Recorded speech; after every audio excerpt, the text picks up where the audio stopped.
Yes, it's another case for that most famous of all manhunters, the detective whose ability of solving crime is unequaled in the history of detective fiction, Nick Carter, Master Detective.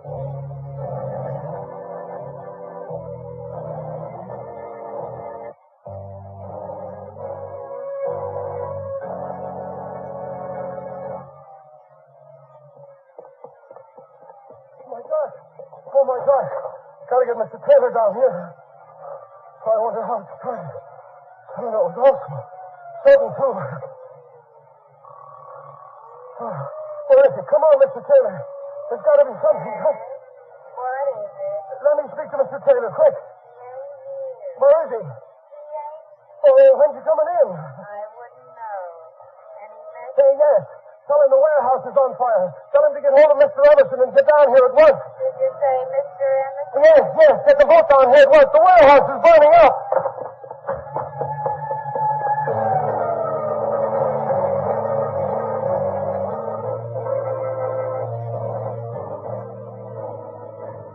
A fire in a big furniture warehouse.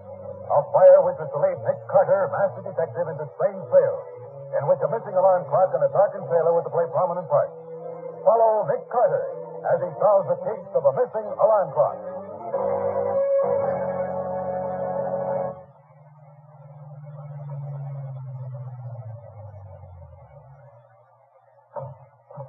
Well, one of Matt's here. Don't see him anyway. Is he going to meet you here? When he called, he said he'd be here before I was. Since when did you take up going to fires? Although it just so happens that I am the official representative of the fire underwriters who insured this building. So it's my job to determine the cause of any fires when they request me to do so. Is that clear? Sure. I was only asking. Where are you going to start determining? Obviously, the first thing is to find out where the fire started. Let's see. The wind last night was blowing from this side. The fire probably started near this corner. So I'll have a look in this section first. You mean you're going inside that burning building? Well, how they call it a burning building now, just smoking a little. Come on. Hey, I don't like going in a place like that. Suppose something falls in on us. It won't if you're careful. Keep your eyes open and watch your steps. Hey, where do you think you're going? Inspecting what's left of the building. You're the watchman? Yeah, and it's my job to keep people out of here. And it's my job to find out what caused the fire. Started over in this end, didn't it? Yeah, it seems like. But you ain't going in there. Too dangerous. Dangerous or not, it's my job. See this? Huh? Oh, yeah. I see. Okay, go ahead. But I won't be responsible. I'm not asking you to. Come on, Waldo. Suppose I wait out here. I could be here when Matthew comes and tell him where you are. The watchman will tell him. Come with me. I may need your help. Mind them beams. Them walls is awful shaky. Well, the darn fools, you couldn't get me in there. What's this? Looks like more trouble. Hey, you. Have you seen the cart around here? If you mean them two guys who just went in the ruin, yes, I seen them. Oh, so they're already gone in, huh? Yeah, looks pretty dangerous to me, the way them walls are green. It is dangerous. I told them so. Why, any minute, them walls... Hey, wait a minute. What's that? Walls caving in. Stick! Watch out, Stick! The wall!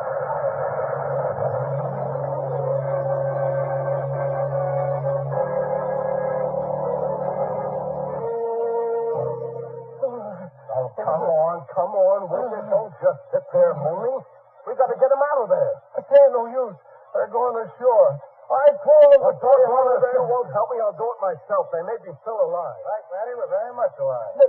Oh, for the love of Pete, how did you get out of there? I saw it coming. Able to get out the other side. It sounds easy the way Nick tells it, but it wasn't as easy as that. It wasn't very difficult. We had plenty of water. Look, did you find anything while you were there? I found this alarm clock. It seems to have been specially wired so as to set off the fire at a given time. An alarm clock? Hey, that's what the Jersey firebug always uses in his fires. He's done it 8 times, that we know of. Yes, I thought of that. Matty, do you have any of the clocks that were found after those other fires? We sure do, Dick. Got plenty of his fingerprints, too. Now, we can check the ones on this clock against the ones you got back. And I also found this. This partly burned sack. Hey, looks like some kind of army issue, don't it? Probably it is. Had a name and a serial number on it, but I can't make out the name. However, the number is still clear, though. Yeah? We can check it and see where it leads us. Oh, watchman, Yeah. were you on duty here last night? Sure. I'm the night watchman here. Stayed on this morning till Mr. Emerson, the owner, gets here. Did you see the fire start? Yes. I was just coming back from the lunch wagon. They got me a cup of jello. And just, Alex, how did this happen here? well, Mr. Emerson, like I was telling these fellas, I was coming back from getting a cup of coffee, and suddenly I seen a big flare of greenish blue light in the room just outside the office. And before I could turn around, the whole place was ablaze. The office was in this corner, wasn't it? That's right. Now, who are these men, Alex? I'm Sergeant Mathison, City Police. This is Nick Carter, investigator for the insurance company. Well, I'm Walter Emerson, owner of the warehouse. You say you saw an explosion, Alex? Kind of like that, but there wasn't so much noise, like an explosion. I don't understand. There was nothing in there to explode. Whatever exploded was planted there for that purpose, Mr. Emerson. This fire was no accident. It was set. But why? There was nothing here but furniture. Who would want to destroy that? A pyromaniac doesn't care what burns as long as something does.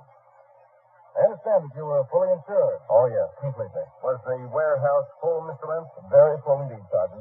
The housing shortage has prevented many families from taking their furniture out, even though they want to. Yeah. Oh, by the way, Alex, have you seen Mr. Taylor? No, sir, I haven't. Well, queer. He called me about an hour ago and said he'd meet me here. I wonder what's keeping him. Mr. Emerson, I suppose you kept your safe here in the office? Well, we had no safe, Mr. Carter. All business is transacted at the downtown office. No safe here? Oh, that's very peculiar. What's peculiar about there being no safe here? Matty, let's get out of headquarters. Nothing more to do here. Right. Come along, Walter. We've got work to do.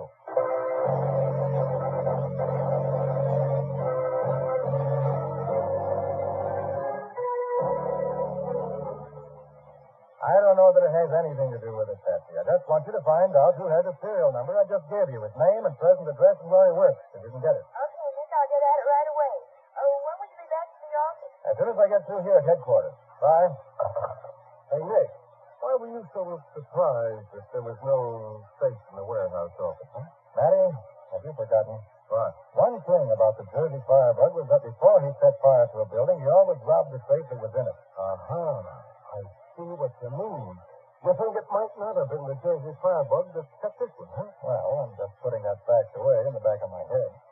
Now, how about checking the prints of this clock against the others? I got the other prints right here, Nick. Let's see how they stack up. Where did I put those? Oh, here they are. Now then, where's the clock you found? Here it is. No. Huh? They're not the same. Well, that don't prove the Jersey firebug didn't do it, Nick. No, of course not. Matty, have you got one of the clocks you found at the other fires? Well, there's one at the 48th Street station. They took it up there to make some tests on it. Want me to have it sent down, Nick? Yeah. I'd like to have this clock checked against the others, see if the system of wiring is the same. But it isn't, we may find that this fire was set by someone trying to make us think the Jersey firebug did it. Yeah, but look, Nick. None of the newspapers have ever carried anything about how that fella set his fire. That part of it was always kept secret, so he wouldn't know that we had information about it. Now, we better take the clock just the same.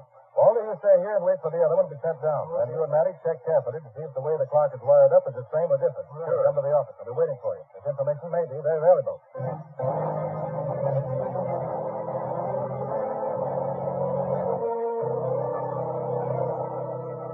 Hi, Patsy. Hi, Nick. How's business? Well, business must be dull with you, no matter how it is with me. How do you mean, Nick? Never saw you reading a mystery magazine before. Oh, that. I picked it up in the drugstore this morning when I stopped in for my coffee. And life being a little bit dull around here this morning, I was just looking through it. As long as you don't believe anything you're reading, it won't hurt you, I guess. Did you find anything interesting at the fire, Nick? Oh, I don't know. Might be the work of the Jersey firebug, since an alarm clock was used to set it off. The Jersey firebug? Yes. Why the surprise? Well, there's an article in this magazine I'm reading on him and all the fires he set. Huh? One of the series on pyromaniacs, apparently. That's so. Does it explain that system he used? Well, sure. You see? Diagrams and descriptions tells all about the clock. Or does it show how the clock was hooked up? Oh, well, not in detail, no. It just says it was used to set off the fire. Or does it mention the fact that he always robbed the safe first? No. Didn't? Well, someone should have read that article and tried to imitate the Jersey incendiary without knowing about that first. Did you find out to whom the Army serial number belongs? Oh. After considerable telephoning around and getting shunted from one person to another, I finally got what you wanted. See, Charles J. Haskell let out a couple of months ago on a medical discharge. Anxiety neurosis, they told me. I checked the USES, but they have no record of his having any job. Find any address for him? Well, the only address they had was the Sunset Trailer Camp out on Long Island. Hey, if you were discharged because of anxiety neurosis, you must be the kind of man who would set fires and things. Oh, Patsy, you ought to know better than that. But Nick, if... Patsy, when they discharge a man from the Army because of a neurosis, it doesn't mean he's cracked up or crazy. An anxiety neurosis is like overwork, run down. Boy, he's undoubtedly perfectly sane. Too many people, just as you did now, think a man with a medical discharge is nuts and refuse to have anything to do with him. All he really needs, as a rule, is a chance to pull himself together again. He's just the same as you or I. Oh, but Nick, this clue you found at the fire seems to lead directly to him. Well, even if it did, it, Patsy, it has nothing to do with it having a medical discharge. No war angle to this whatsoever. And who's never been in the Army become firefly.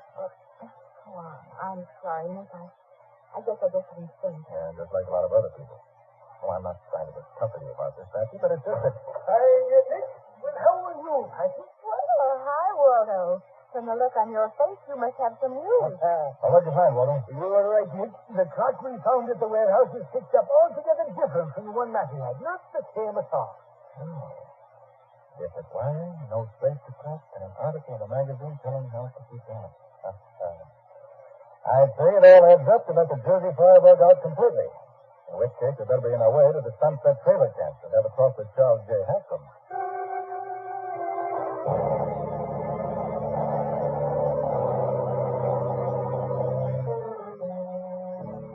This is quite a camp, isn't it, Nick? Yeah. Must be more or less permanent, too. So we think, look, Oh, poor Waldo. what caused that remark? Oh, I was just thinking how sore Waldo was that you wouldn't bring him along.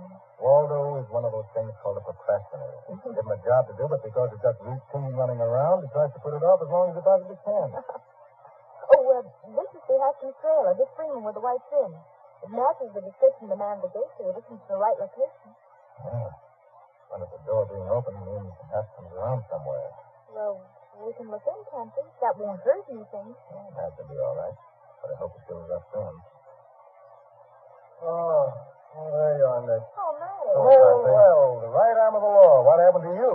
You were right behind us. The next time I looked around, you disappeared. Oh, I got stopped at that last red light, then I got boxed up behind a truck and couldn't get out. Everything happens to me. Is this Haskell's place? Yes, we were just going to have a look inside while we were waiting. Let's look here. Hmm? Look at that. Yeah. He's made sort of a shrine of his war souvenirs. Hey, two very pistols, canteen, cartridge belt. And two sacks like the one Nick found after the fire, with the same identification on them. Yeah. And there should be a third one. Empty spaces. I guess, right? What's in them? Magnesium flare. Oh, what a beautiful blaze that makes. Certainly looks as if Haskell had something to do with it. And the greenish blue sort of explosion the watchman saw could easily be a magnesium flare. Yeah, it don't look so good for Mr. Haskell. He's got some pretty fast explaining to do. Well, we're around somewhere. I wouldn't have left the door open this way. What the devil are you doing in my trailer? Are you Charles Haskell? Yeah, so what? Came up here to see you. We're out, so we just looked in. How'd you get in? The door was open, so we walked in. Yeah, that's a likely story. I left the door locked. You must have broken it. That's what you did. What do you want? Are you sure you locked the door when you left? Sure, I'm sure. You calling me a liar? Not at all. It was open when we got here. Yeah? Well, look here. You forced it open. See? Here's the mark of the jimmy. Huh? I thought you're right. Why didn't it open? If we didn't do it, Haskell, believe me. Why should I believe you? I can see what I see. The lock's busted and you're inside. Now, look here, Haskell. Cops don't go around breaking in doors that way. Cops? They're the worst of the whole bunch. A lot of Wait. cheap All right, Haskell, wait a minute. When did you leave here? Yesterday morning. What's it to you? What have you been doing since then? Why should I answer a lot of silly questions? I don't have to. Haskell, you better take it easy. Now, we want some information. If you won't tell us here, I'll have to take you down to headquarters and make you answer. What did I do? Kill somebody? What have you been doing since yesterday morning? Isn't it bad enough to have no home at this lousy trailer, no place to bring my wife where we can live together, no job, no nothing? But you have to come here and accuse me of heaven knows why. We're not accusing you of anything yet. Tell me, Haskam, what happened to that stack of magnesium flares that's missing from your collection? What do you mean missing? It was here when I left. Well, it's not there now. Any idea what happened to it? No, I haven't. You probably took it. Hey, my alarm clock is gone, too. Well, that's good. You bust in my door, steal my stuff, then ask me a lot of silly questions. I'm not accountable to anybody anymore. I got my discharge. I'm a free man. Free as anybody can be with the world the way it is. Look, Haskam, you're not making things any easier for yourself by doing this. Hey, hi, Charlie. What? How's Who's the that? job go? What job? The second job you had. What do you mean, fucking job? You're crazy. Oh, like that, huh? Okay, buddy. Have it your own way. I ain't nosy. I thought you didn't have any job. You must know it was just a temporary job I took yesterday. Trucking some furniture. Yeah. Furniture, did you say? Yes, furniture. For the Emerson warehouse. It was a Oh. rush job. They had a lot of stuff to get out in a hurry and needed drivers. Paid over scale, so I took it. I needed the money. And I still have no job. Next, you hear that? Hear what? Look, Haskam, you go to work for Emerson. You're gone all night. The warehouse burns down by a fire, set with magnesium flares like you've got there. And you I had nothing stand to do with any fire. No? Your Army number is on the bag we found in the building when the fire was out. A bag just like them two you got in there now. Son, you and I are going down to headquarters. I want to know a lot more about this. Hey, you can't take me. No? Oh, yes, I can. I'm going to. Tell me this. No, not just yet, buddy. I want to look around a bit. Okay, I'll be seeing you. Come on, Haskam. We're going for a ride, you and me. Come on, never mind. Probably so mixed up he got into a jam without realizing what he was doing. I'm not satisfied he did. Don't forget the lock on the door was broken open. Well, couldn't he have done that as a blind? Oh, yes, he could. Let's have a look around for prints, though, on the door first. Uh-huh. We can compare them with Haskell's prints. There'll be plenty of those inside. And if they match? That would prove Haskell was a liar. And if they don't? Well, that's something else. Wouldn't prove much one way or the other. Not until we get some more facts to go with them. And that's our job right now, Patsy. Getting all the facts we can.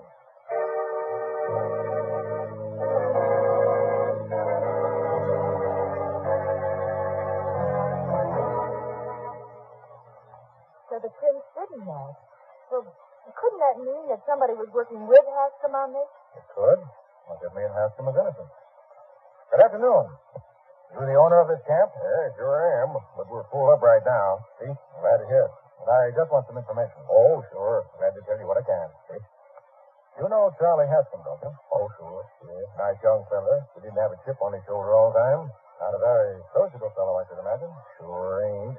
Does he have any friends in the camp here? Sure don't. I've seen him talk to the young couple living beside him, but that's all. See? I suppose you know most of the people in this camp. Oh, sure. Yeah, there ain't no chances just now. Town of housing Jordan. Uh-huh. All nice people? Oh, sure. Yeah. All except the guy got the tail the other side of Haskell. Don't like him. He don't live there. Just uses it as a kind of office. Office? What kind? I don't know. But there's always a lot of queer-looking men running in out there every night. I wish I could get rid of them, but found no good reason. See? Well, what's the name of the man who lives there? Jones. William Jones. That's not a funny name. I'll leave my house. Sounds funny, all right. Jones home now? No, never there during the day, only at night. See? Okay, thanks for your trouble. So long. So long, mister. Glad to help you. See? We, calling at the Jones trailer? We are, Patsy, immediately. Before Mr. Jones gets back, I hope.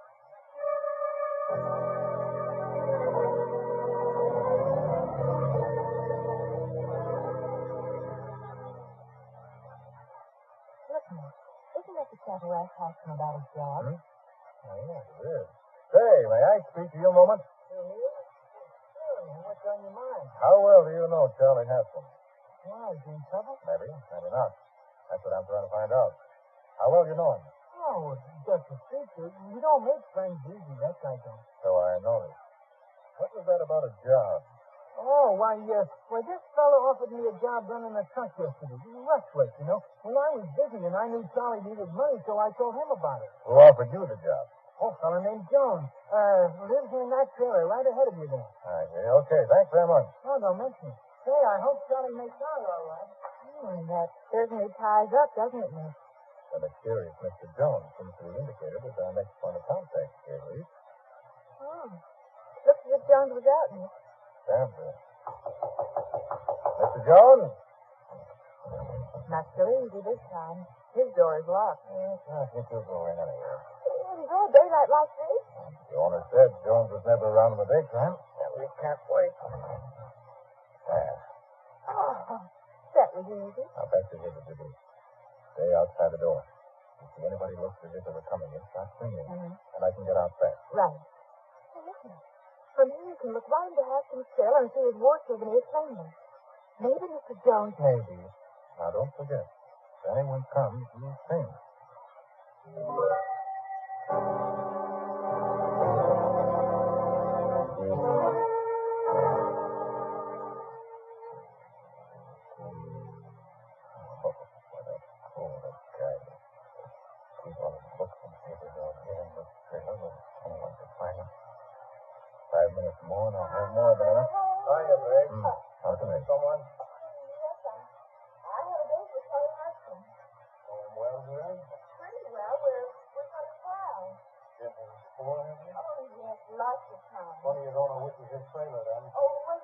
What's going on here anyway?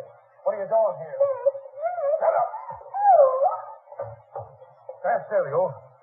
What are you doing here? Just looking things over. Find what you wanted? I did. Found enough to put you behind bars for a long time, Mr. Sam Taylor, alias William Jones. You're never going to use what you found. I'm going to tie you up, you and your girlfriend. We'll all take a ride out into the country, and I'll dump you out and shoot Troy. If they find you, you won't be able to prove a thing. Sounds good. Except that I'm not going to let you tie me up, if I can help it. Think I can't do it. With this gun on you, you won't dare to move. But I can walk up to you this way. Can't do it, huh? Takes care of you. Well, let's rope on you. Now, mister, whatever your name is, I'll touch you up till you look like it.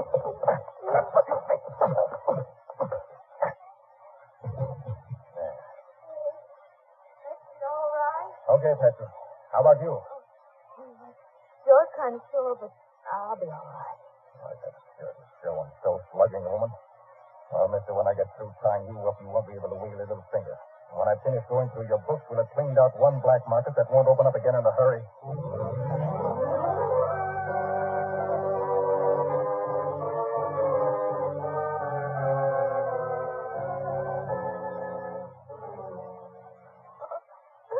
You look awfully funny, mister, that black eye.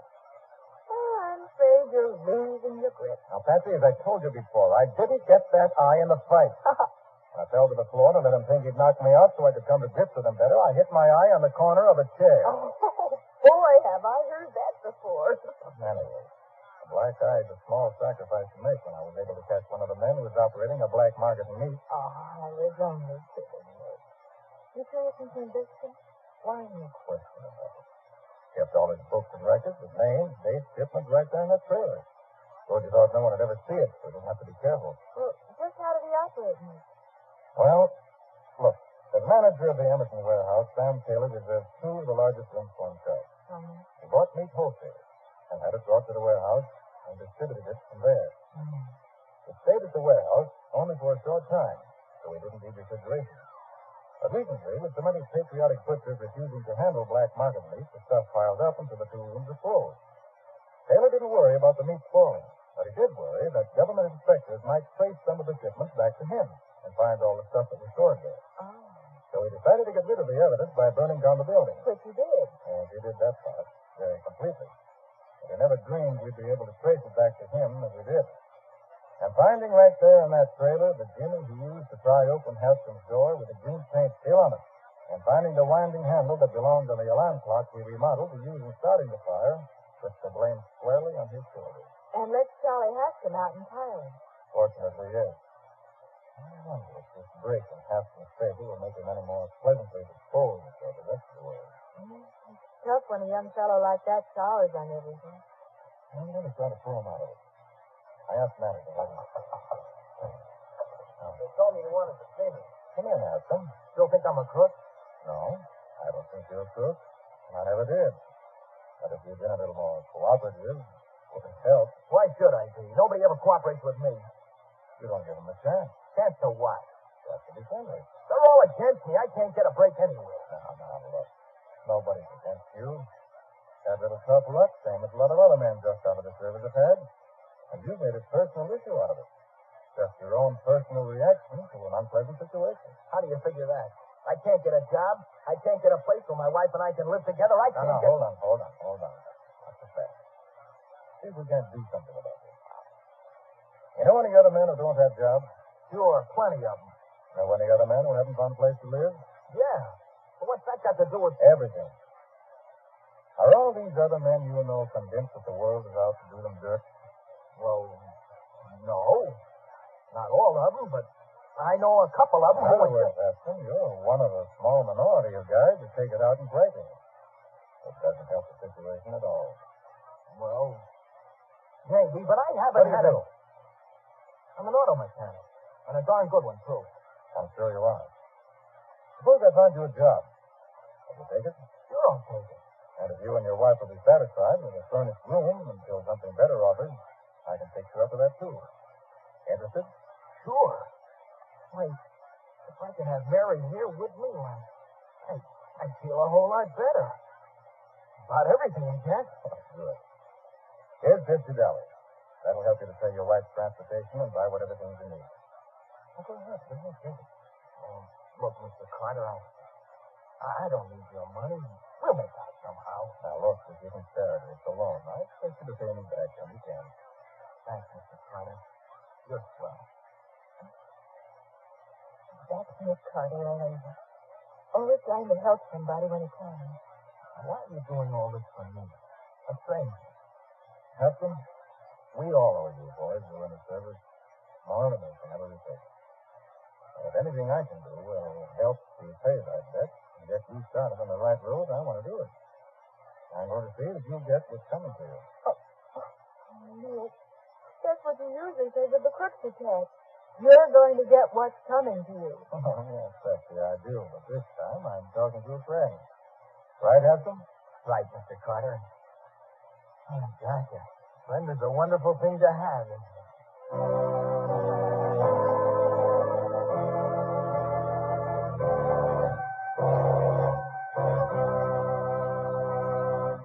Well, Nick, how about letting us in on your story for next week? Glad to do it, Phil.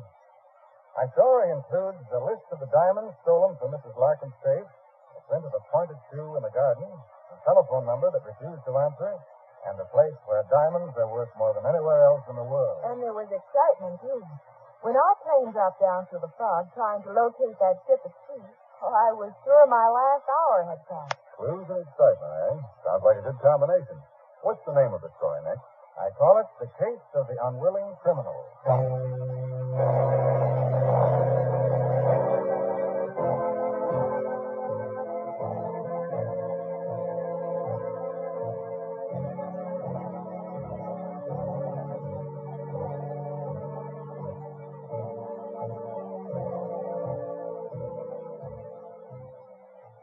Carter, Master Detective, which is produced and directed by Jock McGregor, is copyrighted by Speed & Smith Publications, Incorporated. Pictured stories of Nick Carter appear in every issue of the Shadow Comic. In the broadcast of Nick Carter, Master Detective, Ron Clark is starred as Nick, Charlotte Manson is featured as Patsy. Matty is played by Ed Latimer, Waldo by Humphrey Davis. Original music is played by George Wright. Script is by Peggy Mayer and Jock McGregor. Any resemblance in these programs to actual persons living or dead, or to actual places is purely coincidental. Nick Carter, Master Detective, is presented over most of these mutual stations every week at the same time. This is Bill Taunton saying so long until next week.